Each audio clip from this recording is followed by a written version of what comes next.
Excellent. Well, good afternoon, everyone, and welcome to Season 3, Episode 4 of our Association Leadership Series. My name is Craig Vaughn. I'm one of the founders and the Chief Financial Officer of Castle Management, and I wanted to welcome you this afternoon. I want to welcome back Jeff Rembaum and Michael Bender, and our special guest today, who goes by Ben Z, by the way, so we don't have to stumble through his last name. So Ben, welcome back, and welcome back, guys. Jeff, quick introduction. Everybody knows you, but tell us a little bit about yourself and the firm.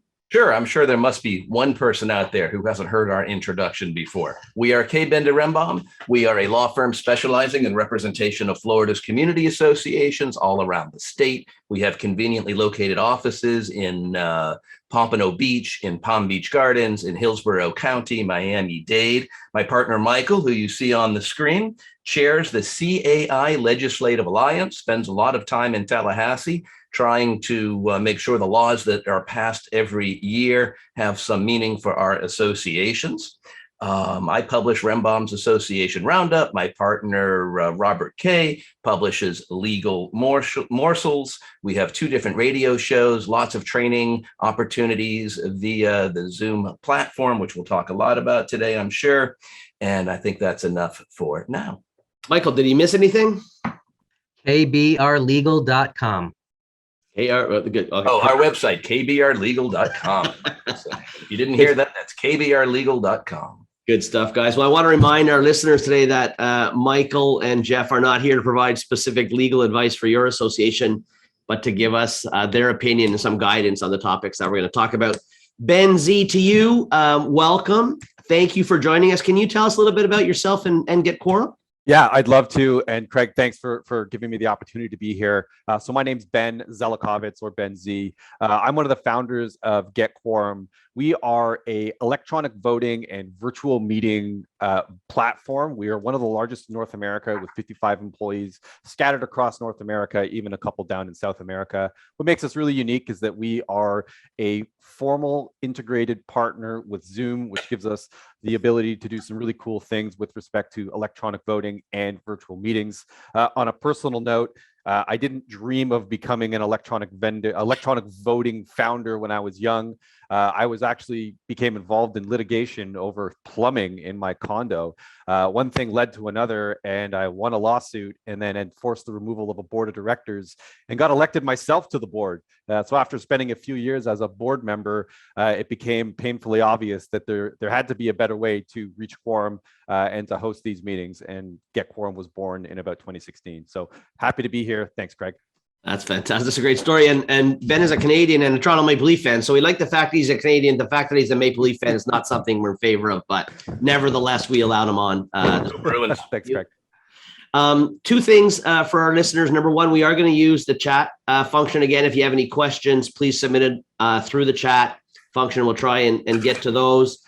And then we're also going to lightly use the polling feature. So I want to, if you could release the Nest post the poll question number 1 so we can see who's in the community. And then I just want to take you through today's agenda. We're going to talk about the legal framework that allows for electronic voting. We're going to talk about the framework that boards are to follow to adopt electronic voting in their community. We're going to talk a little bit about why it makes sense to utilize electronic voting, especially in this environment, how an annual meeting and election goes. We'll get really into the weeds on how these e-platforms work. Ben's going to give us some guidance there. And then if we get to it, other opportunities for electronic voting. So that's what we're going to cover today. Before we jump into the legal environment for electronic voting, Ness, can you post the results of our poll to see who's in our audience? So guys, we have, about 38% HOAs, 59% condos, and a couple of co-ops. We separate the HOAs into the 55 and better communities and regular HOA space, but combined, they face the same issues. And then the second question, do you currently utilize electronic voting in your community? 16% yes, 84% no. So Ben, this is going to be like shooting fish in a barrel for you when we get to this. So great news. And we hope to open the eyes of those board members to this particular feature. So we'll look forward to getting some data on that. Nez, thank you very much. Let's jump in, guys, to the legal environment for electronic voting. And Jeff, I read your recent roundup and you talked about this issue directly, but can you give us a brief overview of what the statutes say and whether they allow for associations to vote electronically? Absolutely, be happy to. The statutes do provide for it. There's a mechanism in progress. Michael, in a few minutes, will discuss with us what happens at the board level in order to initiate electronic voting, because first the board has to take some action.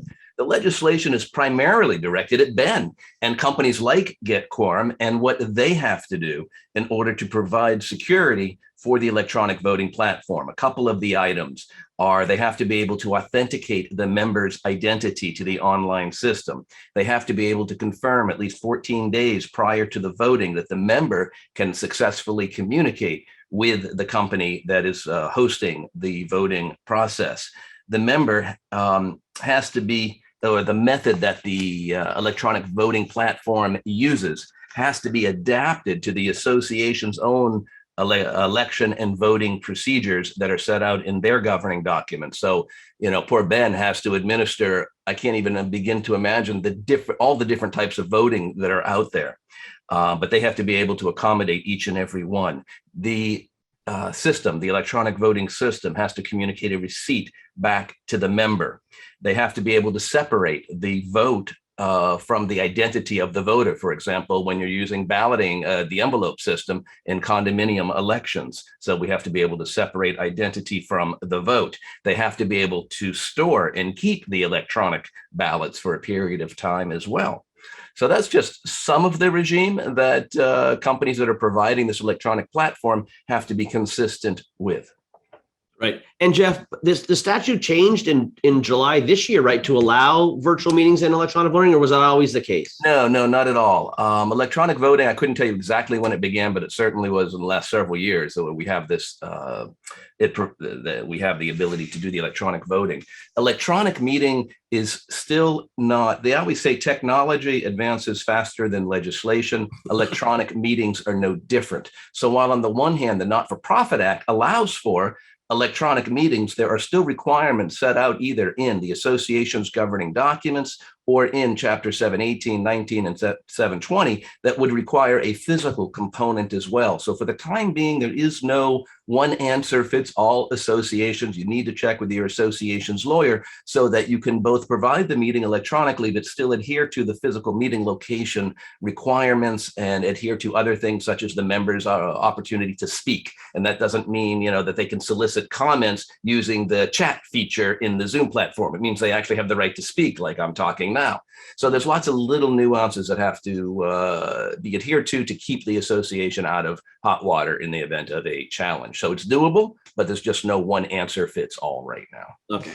So basically statute says we can vote electronically. Michael, could there be restrictions in an association's documents not allowing this, or is it required to be in the documents to allow it? No, there's no, it is definitely not required to be in the documents. The statutes provide that the association may conduct elections, so it is an option. I can't imagine why anybody would consider adding restrictions to their covenants to prohibit electronic voting or to their bylaws. As I'm going to talk about in a moment, in order for there to be electronic voting, it starts with the board having to agree that they want to even offer it as an option.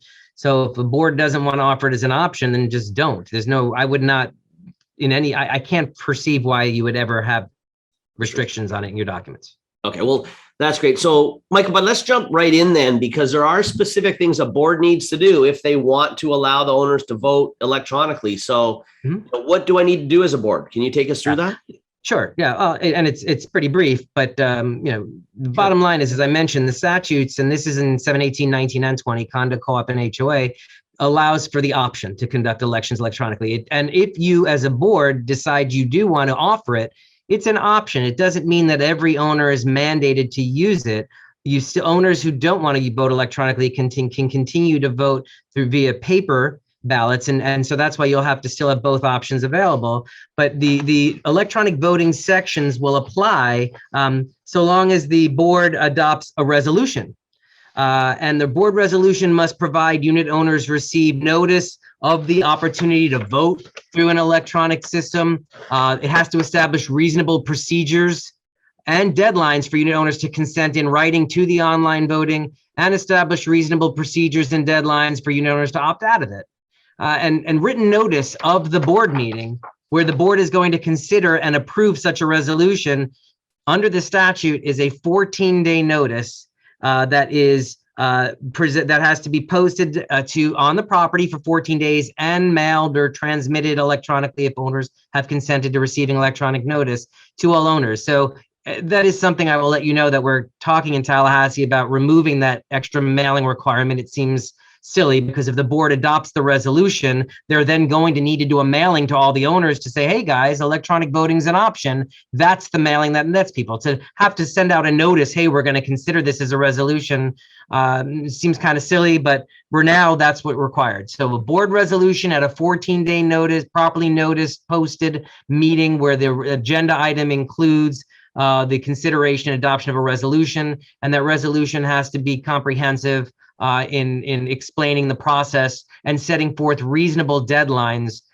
prior to the vote. So, and Ben's going to get into the timing, but for example, I had a client reach out the other day. I mentioned this, that said, hey, we'd like to we have a meeting. We have a election vote in 3 weeks, and we want to do it electronically. And I said, you're not going to do that electronically because you need a minimum 2-week notice for the board resolution. And then you need to notify people of the option, not to mention you have to hire a company like a Get Quorum to handle it.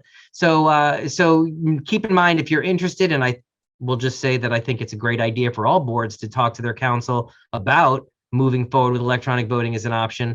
It's something you want to consider certainly in enough time, I would say, and I'll let Ben talk timing, but I'd say at least 90 days before you're going to have the meeting to vote, whether an election, amendments, reserves, anything. Couple things. Please add that to your long list of silly legislation that you're going to try and address in this legislative session. Ben, let's jump into the timeline. What kind of lead time?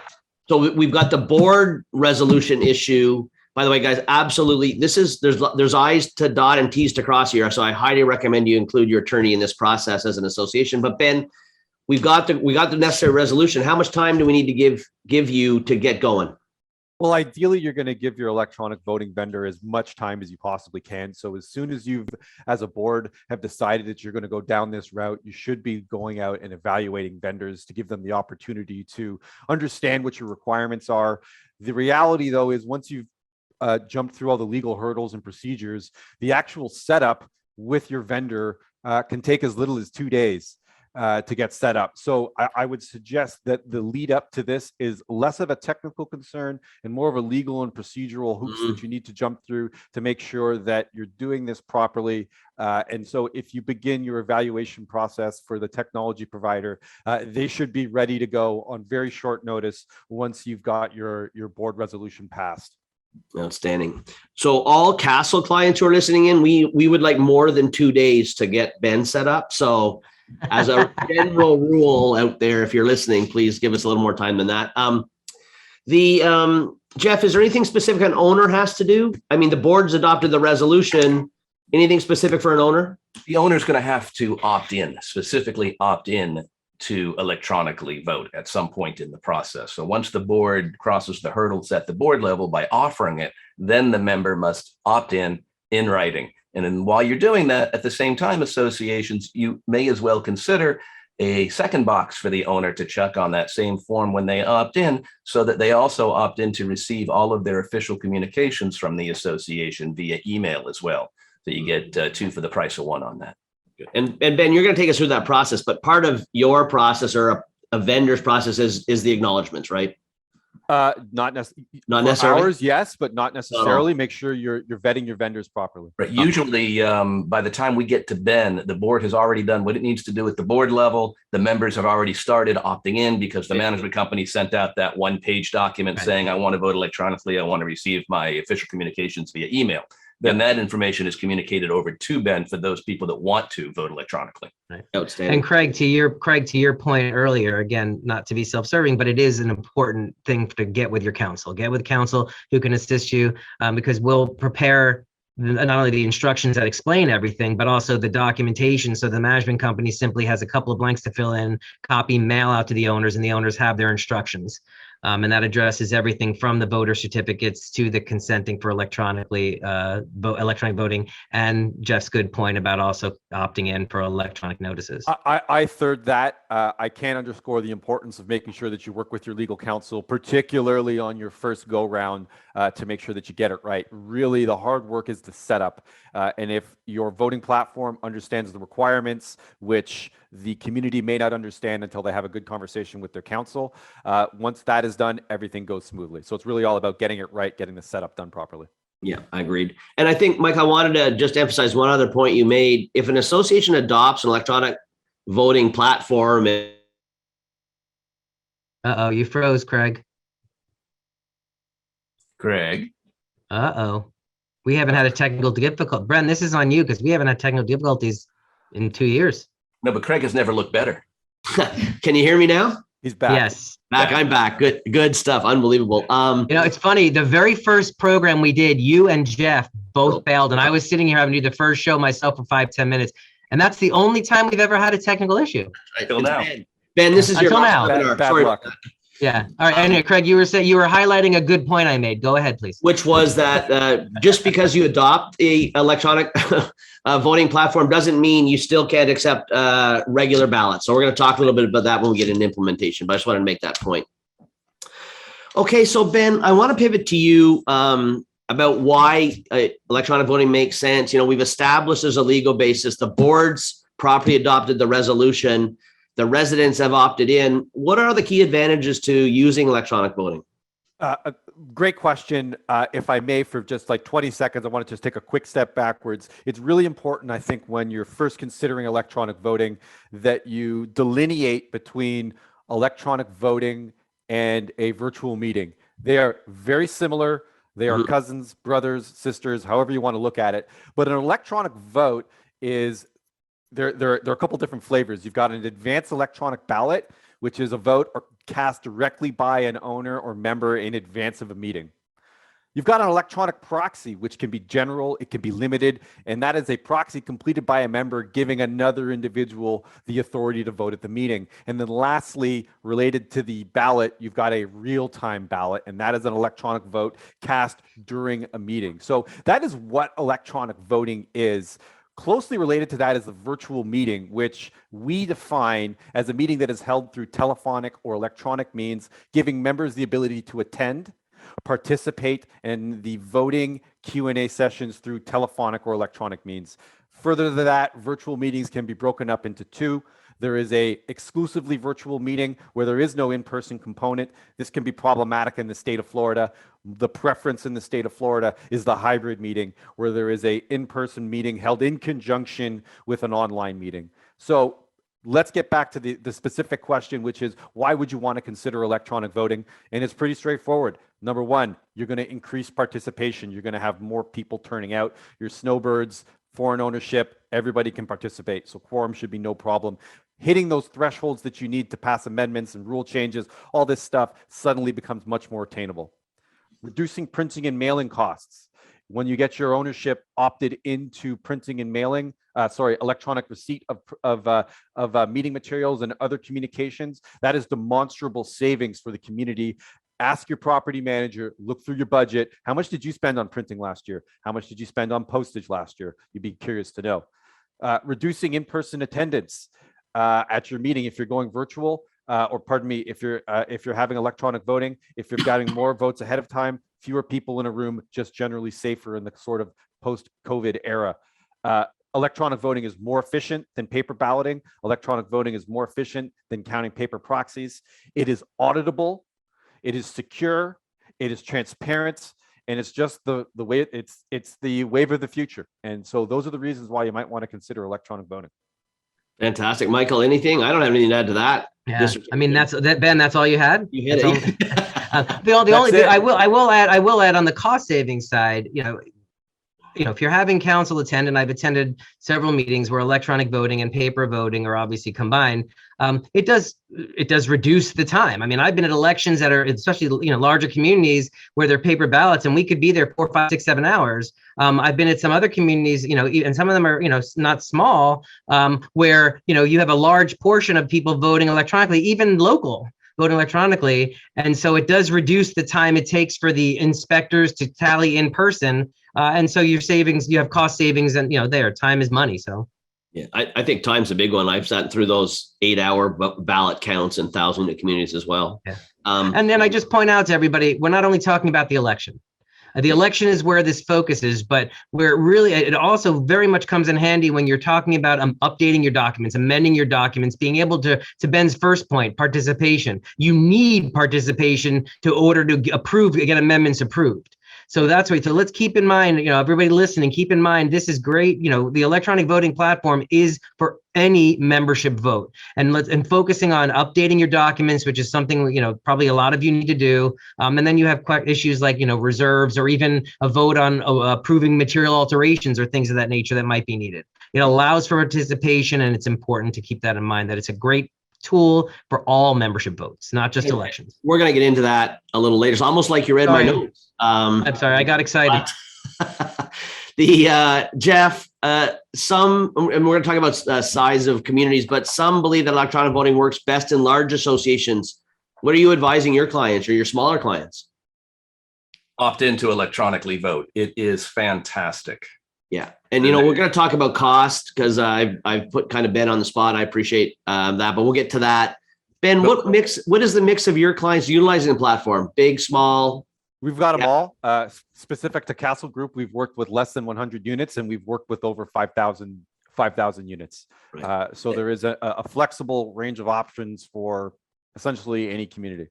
And even though there is a cost to the service for electronic voting, it makes the voting process so much faster. So let's assume you have the attorney to the annual meeting or to the vote, and instead of being there for 3 hours or 4 hours, maybe you're only there for 1 hour. So the cost savings sort of equalize, if you will, to the cost of the vendor when you look at everything together. I agree. It's a cost neutral discussion. Really, it is at the worst. Okay, so let's get into the meat and potatoes here, Ben. But before we get there, Nez, can you post poll question number 2? Two-part question. How do you plan to conduct your annual meeting and election this year? And then secondly, do you plan to utilize electronic voting in your community? So we've asked who does it, but now are you planning to do it? And we'll see what that has to say. And we want to really jump in, Ben, to how it all works. So take us through, you've been, the board is elected to go forward. Take us through how the process works with, specifically with you. We've hired Get Quorum. What do we do? Sure. So Get Quorum is a full service platform. So there's not a heck of a lot of work that the board or the property manager has to do once the meeting materials and the data for the ownership has been transferred over to us. So typically we receive a Microsoft Excel file or with a direct integration with the property management software, we receive the owner data, which is inclusive of email addresses and mailing addresses. From there, that data may, per Jeff's comment, include voting certificates. So if the management company has already gathered voting certificates, then Get Quorum will endeavor to add more voting certificates. And it's a very simple electronic signature that we get from ownership. If there are no voting certificates, which is often the case for first-time clients, then Get Quorum's very first step is to gather voting certificates from each and every member that is possible. So step 1, onboard the data. Step 2, begin the voting certificate process. Step 3, serve the notice of meeting. That can be done in electronic form only. It can be done in electronic form and print. It's really dependent upon how the consents work out and the preference of the community. And then from there, each owner throughout the entire process is individually provided with secure links. In other words, it's like getting a password emailed to you, except it's about 100 times more secure and a lot easier.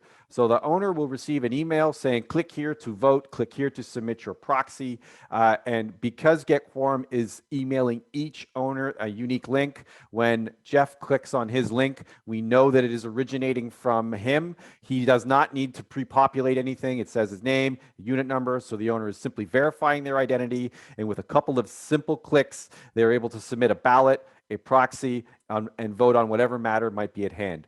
From there, as we lead up to the meeting, Get Quorum has a dashboard that we track all of the pertinent information. This dashboard is configured based on the requirements that are provided to us by our client. This is my comment about working with your counsel. Are they proxies? Are they ballots? Are they secret ballots? When does the voting stop? Who stops the voting? All of these things, these are questions that we ask you when we begin to work with you. And so as we approach the time of the meeting, if we are just doing the electronic voting or the advanced voting for you, we will stop the voting at the appropriate time and give you access to the appropriate votes.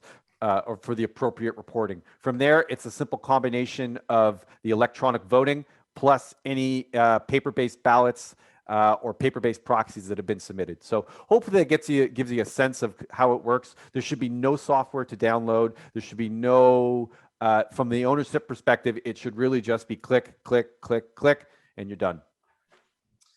Okay, excellent. I want to circle back to a couple of things because we had a bunch of questions submitted in advance of the webinar, and I wanted you to revisit the issue of security and how you make sure that no one's logging in to cast someone else's ballot or any of that stuff. So lots of questions. So can you just take us through that again and how you ensure that the person who says there's voting is voting and they only get to vote once? Sure. So the voting platform is typically dependent on the data that is provided to us by the management firm. And generally speaking, that data is pretty laser accurate. Management knows precisely who this individual is and believes that the email address that we've been provided, we believe that we're reliant upon that data being accurate. From there, let's take an example of a condo with 100 units and 100 owners. Each owner is emailed a unique cryptographic link. So rather than saying, here's your password, Craig, type in these 6 numbers into our web portal, we send you a blue button with 1,000-character cryptographic link. It's exponentially more secure. And so when Craig clicks on the link, we know that it is originating from Craig, and we take Craig into our voting platform. Craig is only able to verify his identity. If there is something incorrect, he cannot alter or change it. He must contact property management to have his ballot reissued. So that is how we securely identify the ownership group. Behind the scenes, we have IP tracking and a bunch of other security features that help us ensure that there are no abuses. So unless someone shares their ballot, which would be akin to sharing your banking password, the voting process is incredibly secure, and it is almost impossible to vote on behalf of another individual or to alter somebody else's vote. Management to that end has no access to alter voting results. They're at a complete arm's length. That's actually a nice luxury for the board and for management because they've got everyone can point the fingers at the voting platform if there are any concerns. And so that is a role that we are happy to play. And similarly, voting twice, like you can't log in twice. Your software is controlling one vote, one unit. You know what? That is a setting. If the community's bylaws allow for an owner to submit multiple votes, then we will allow you to replace your vote. You may vote twice and each vote will replace the subsequent one. But this, per my comment, is the importance of working with legal counsel and understanding how your elections work, because Get Quorum is a tool, a very fine, nuanced tool. And when we are given proper instructions, we will deliver an efficient service for you. So that is really dependent upon each community's bylaws and rules. Excellent. And then, guys, there are a lot of questions on voting certificates as well. Really, it's the management company's responsibility to maintain the voting certificates on file. If we have them, when we submit data up to you, that is the registered voter, that is the right email address. But take me through, you said that, I want to get Jeff and Mike's comments, but Ben, you said that you could help us get voting certificates. How does that work? Yeah, I would describe, and I'm not just saying this because I'm on a Castle webinar, but I would describe Castle as very progressive technically. And to the extent that you have a property manager that is already doing voting certificates for you, that's great. I'd say that's the exception and not the rule. Most of the clients that come to us, no voting certificates. So that's part of our service. Is the very first thing that each owner receives from us is the ability to electronically sign a voting certificate. All of the data generated by us, so in other words, all the voting certificates, which also include an opt-in for electronic notice delivery, all of this is property of the community. So should they ask us, Get Quorum will happily provide that back to Castle. Presumably Castle will then populate their database with it and can roll out the print savings and track voting certificates on your end. So I guess the short answer is Get Quorum will get you either all the voting certificates you need or more on top of what you've already gathered. Outstanding. And guys, there is some confusion around voting certificates. Michael, Jeff, any comments? Like you don't always need them. I think if your husband and wife, you don't need them. There are some specific nuances. Can you? Very document specific.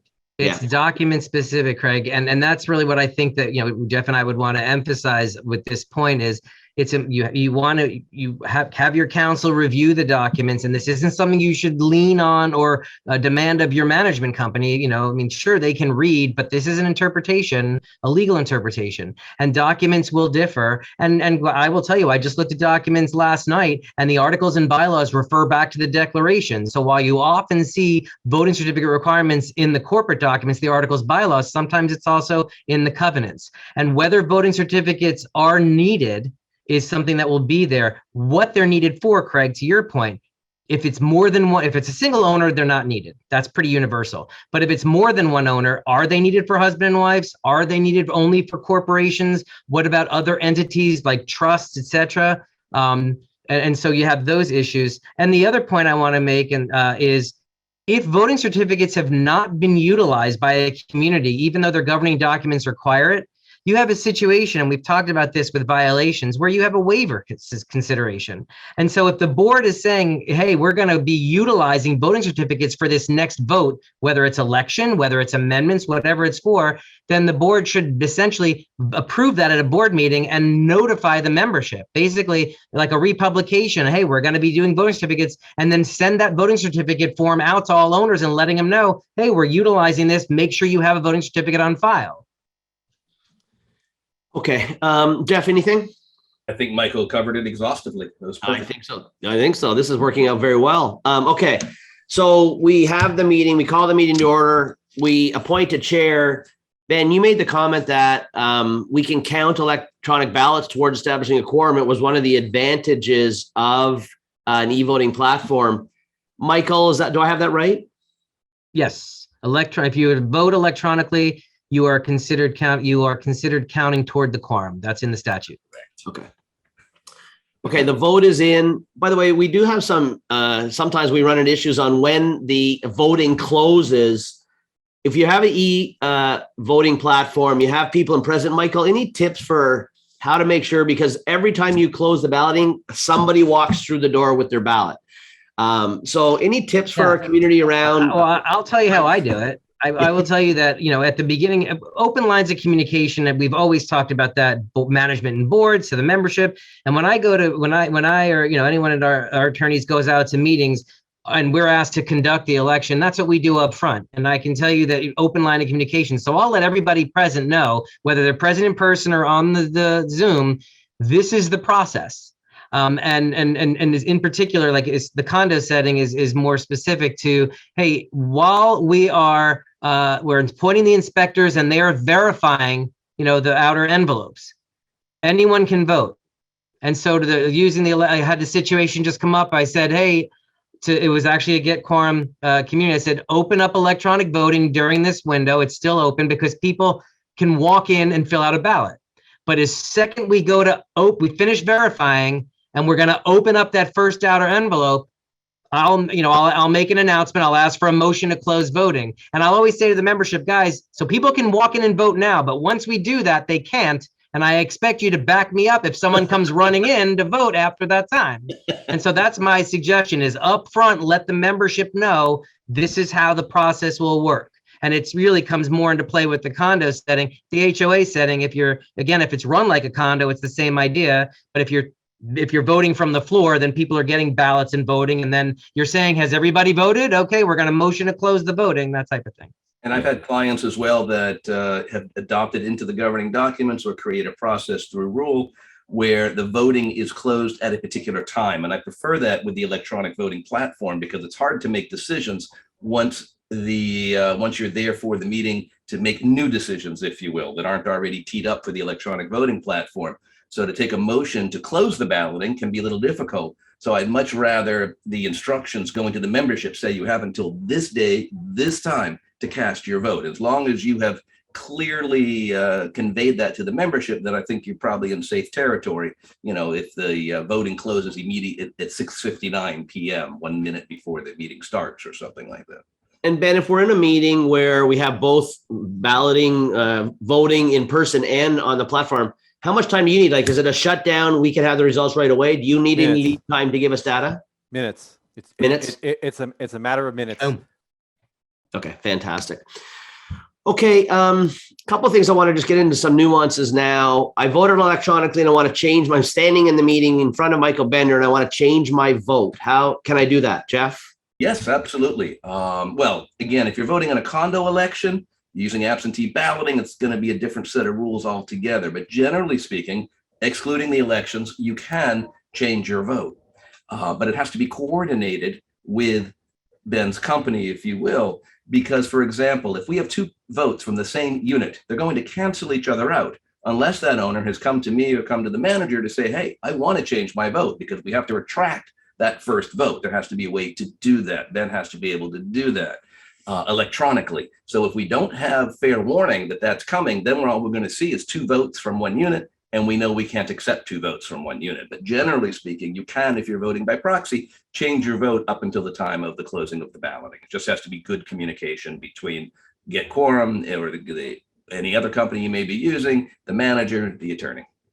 Well, that's a good And point. Jeff opened with this line, but I want to re-emphasize it. We're not talking elections. We're talking anything but the elections. Right. If you're voting in the election, your first vote is in, it's done. You can't take it back. Well, for condos, for sure. For condos, yeah. And then, Ben, if I want to change my vote online, can I do that? Again, this is technically speaking, we are capable of preventing multiple votes and changing your votes. And Right. we are capable of allowing for revocations on the spot to replace with a new vote. Really, it is an instruction that we would receive before the meeting based on council's advice, and then Get Quorum. If we are moderating and participating in your meeting, then we are we will follow the instruction of the chairperson if there's any doubt with respect to how that should be managed. So the short answer is yes, whatever is needed, whether it's allowing for multiple votes to change or whether it is to lock it down after the ballot has been submitted, that is an instruction that is provided to us. And Ben, you're not really locked down, if you will, when you're voting electronically until a point in time. So basically the member can go back to that link, that email, go back in and change their vote back and forth until that designated time. And then boom, you're stuck at that time. If that's how we're instructed, then absolutely. There are instances And again, if it's an election, right, you're going to have that locked. Yeah, it's really there is a great degree of variance with respect to COA, HOA. Is it election? Is it a vote on an amendment? These things all work differently. Again, I'll say it for the 15th time, work with your council to get it right. Give us the proper instructions and it'll go smoothly. But ultimately what we do is we bifurcate who voted from the results. And so I see a bunch of questions in the Q&A. How do you make sure that you don't have duplicate paper ballot and electronic ballot? So depending on the circumstances, what we'll do is provide the chairperson with two different reports, one list of the units that have voted and another list of how they voted. And in the event that there's a duplicate, something needs to be revoked, we'll have the list. You let us know what needs to be revoked, click a button, and we can undo it potentially if that's permissible by the rules. It leads into a great question, Ben, in that, I know no one would confuse me for a computer genius, but what kind of support can we count on from our e-voting platform vendors? It sounds like it's very interactive.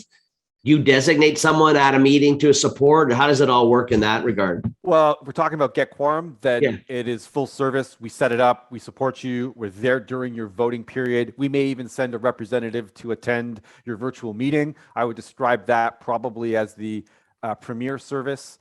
And then you've got options. If Get Quorum's not your style, you don't want, you don't want to go on the high end. If you want to set it all up yourself, you can get a range of options are available. Just to be honest about what the market holds for your clients, Craig, you can go self-serve or full serve, and the vendors in between there will give you, a bunch of different options. So it's really about what have you budgeted? What do you want? Is this your first time? What sort of experience do you want?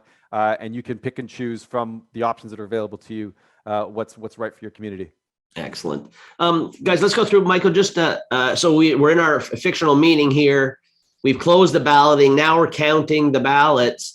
I know you've presided over elections with the joint customers, and you see lots of them, but what do you do now? Like, we have a group counting the ballots, we have the electronic vote. How do we run through that process? Well, and Ben really hit it and highlighted it, and I think it's a great point to reemphasize. So the first thing is you're going to get from the electronic voting company a list of who voted electronically, not how they voted, but who voted electronically, and your inspectors will cross-reference that with those who've submitted. Again, in a condo setting, when you have the outer envelopes, you can cross-reference that.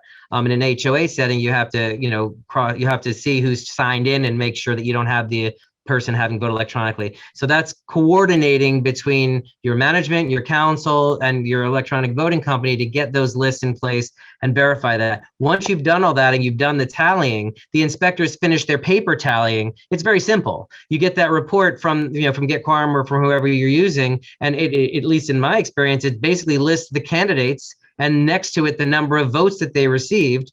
And you'll add that to the totals that you already came up, that the inspectors came up with on the paper ballots. I know for me, I'll just have a final tally sheet. Here's your paper ballot. We'll add to it the number off of the information, the report from Get Quorum or the other voting company. Here's your final number. And then who's the top vote getters? Very simple.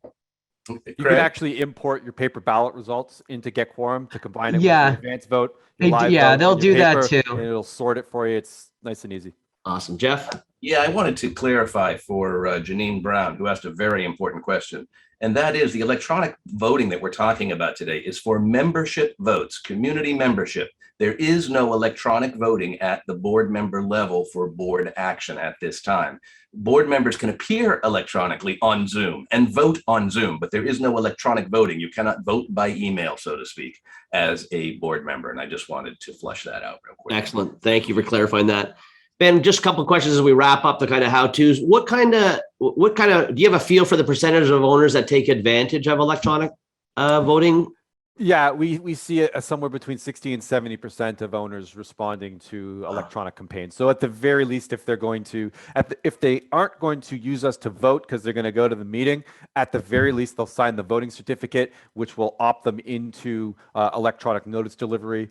So 60 to 70% would be my short answer. It does away with voter apathy at the community association. Communities that couldn't get a quorum, that couldn't ever get votes done, all of a sudden, miraculously, through electronic voting, people are participating. It's wonderful. I think it's a fantastic thing.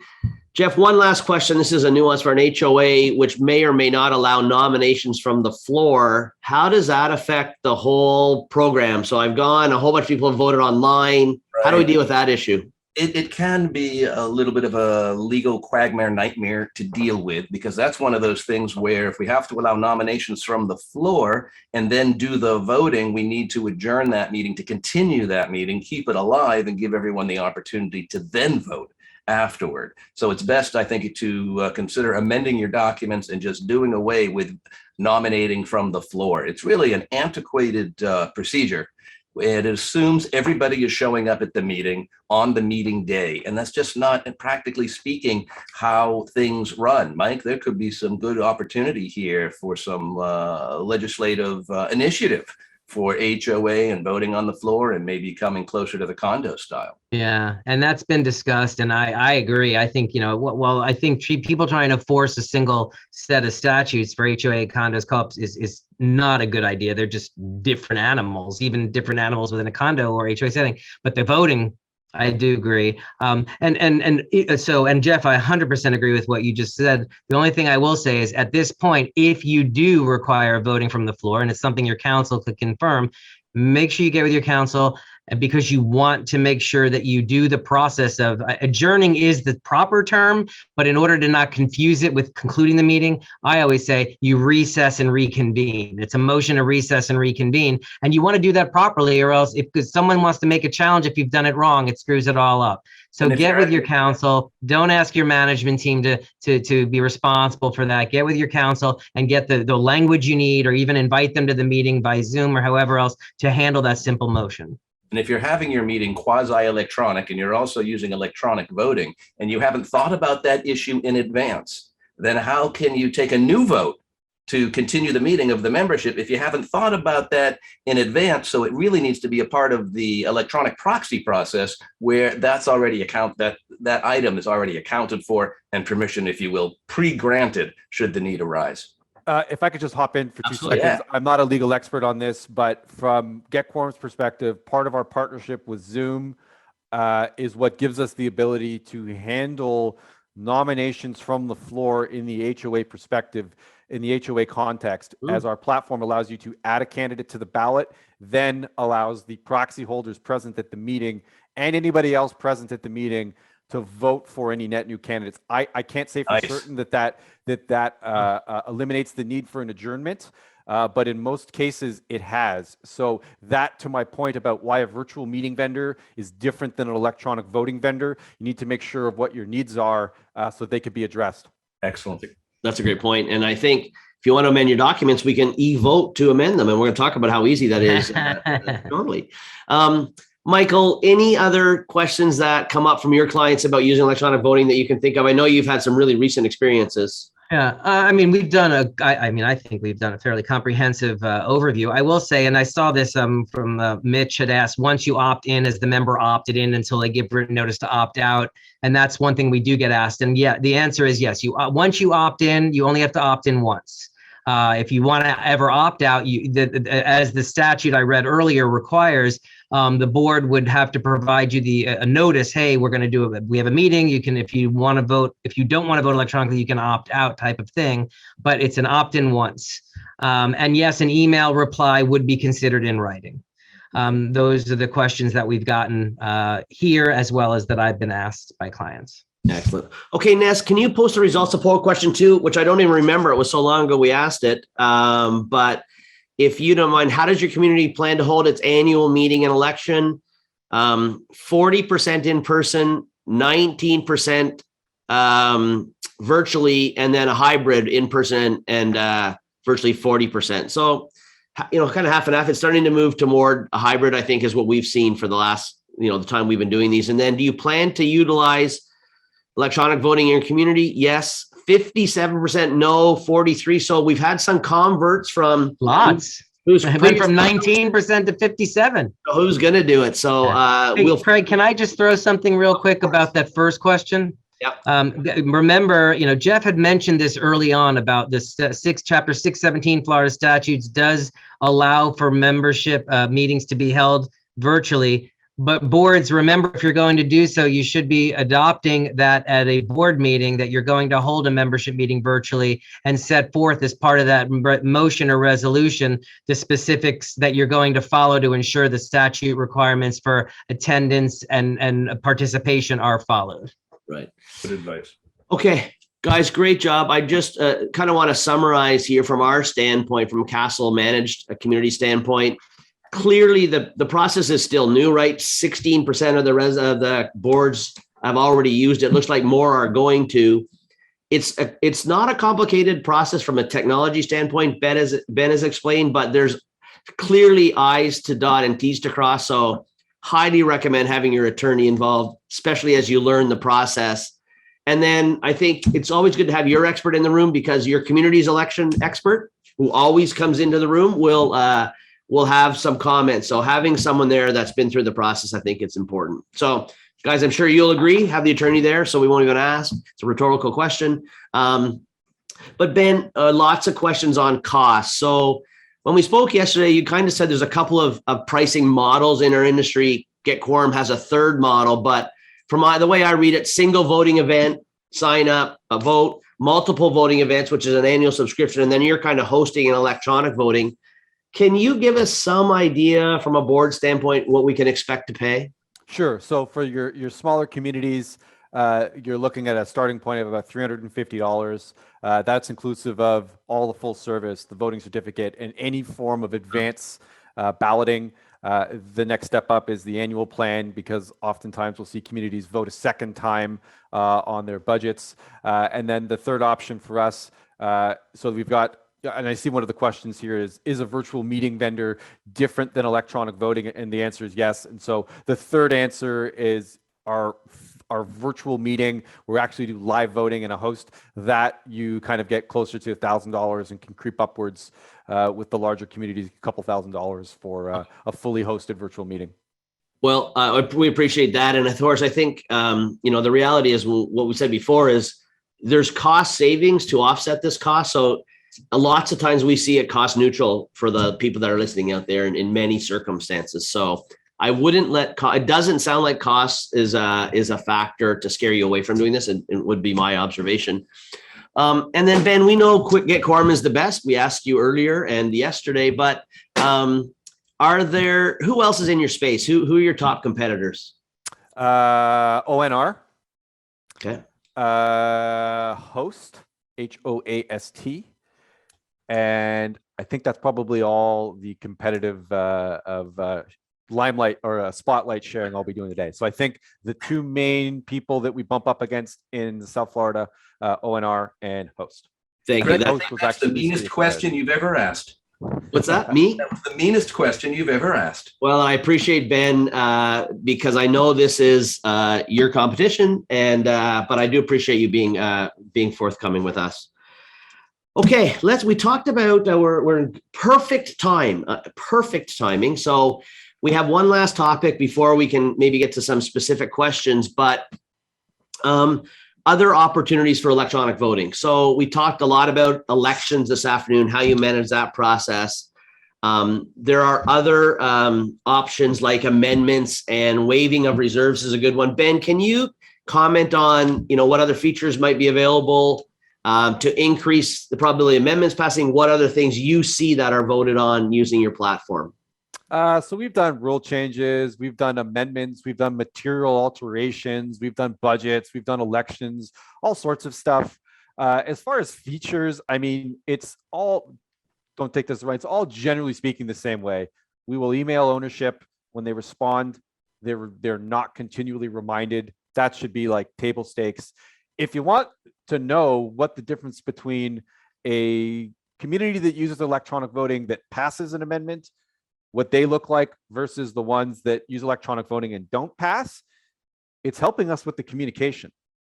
If you ask Michael and Jeff to write the communication, it will probably be extremely precise and super accurate, maybe not as easily understood.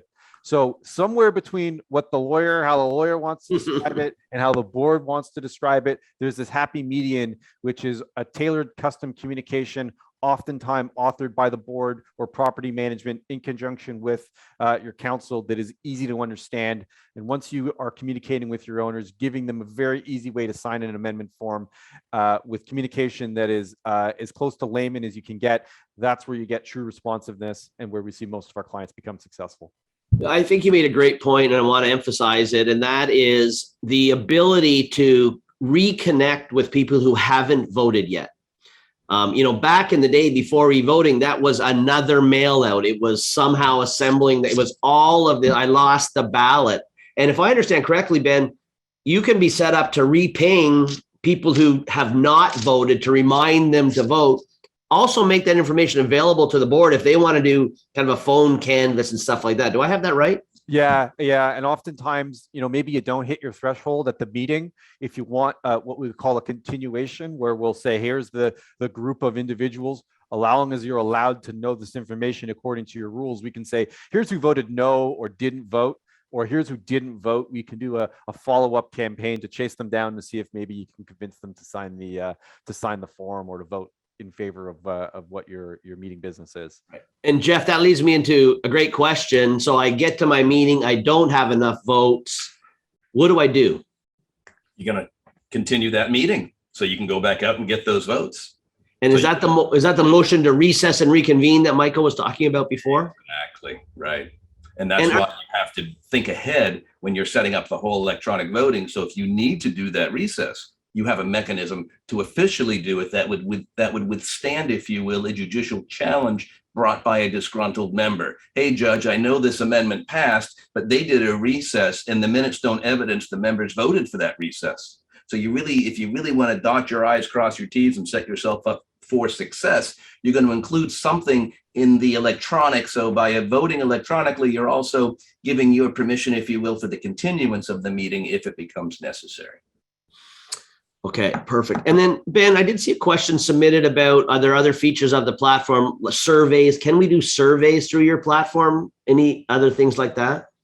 Absolutely. I think though, for non-binding surveys of what color your carpet should be. Right. There are far cheaper and less sophisticated tools at your disposal.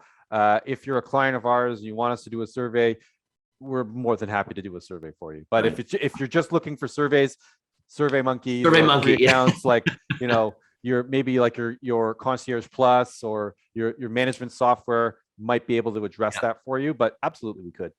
Fantastic. So guys, we're nearing the end of our time.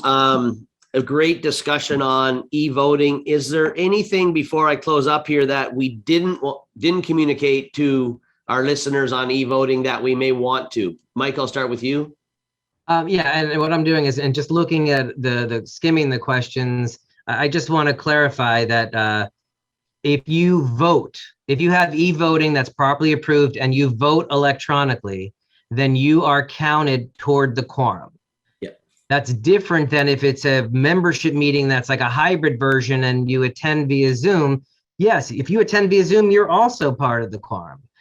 If you've given someone else your proxy, then they have to be there unless you're showing up and rescinding your proxy. So those were two of the questions. Someone said, hey, do we need a paper proxy if we vote electronically? No, voting electronically counts toward the quorum. But if someone has if you give someone your proxy and they don't show up at the meeting, then your proxy doesn't count unless it's been substituted to somebody else. Right. Jeff, anything that we missed that you can think of? No, I think it was a very good show, very inclusive. Thank you very much for Ben for spending some time with us and getting ready for today. We appreciate it. And if Ben, anybody- any last words? Sorry. Ben, I was going to say, if anyone needs direct contact to Ben, you can always reach out to Michael, myself, or even you, Craig, and we can facilitate an introduction over to Ben if necessary. Absolutely. And Ben, if you look on there, you got someone out giving you a phone number to reach out to them. Already got it. Okay. Ben, And the only thing I'd say, Craig, is I want to just thank you guys, all of you. It's December 1st, so I think it's okay to say happy holidays. Those who celebrate Hanukkah, we're in it. Happy Hanukkah, Merry Christmas, Happy New Year. Be safe, be well. Ben, thanks for joining us. It's been great. Good to see you. And Craig, thanks as always. Ben, I appreciate your time. Where do we get hold of you, Ben, if we need to? Ben, BEN, at getquorum.com. Right there. Maureen's is all over that. So we're more than happy to hear from you. And there are a ton of questions in the queue here. So Craig, maybe I can help you answer the ones that might be pertinent to the voting platform. Otherwise, Jeff, Michael, Craig, really appreciate you inviting me, and thank you to everyone for your time. Great. And the only thing, Craig, I'm sorry, I do have to add this because I see we're missing from that screen. So you can also contact us at info@kbrlegal.com. If you didn't know, Mike's in charge of our marketing. Yeah, clearly. Wow. When he's not in Tallahassee. Okay. Guys, thanks a lot. I really appreciate your time. Always a pleasure. Ben, stay warm, and we'll look forward to seeing you in Florida. Thank you. Take care, everybody.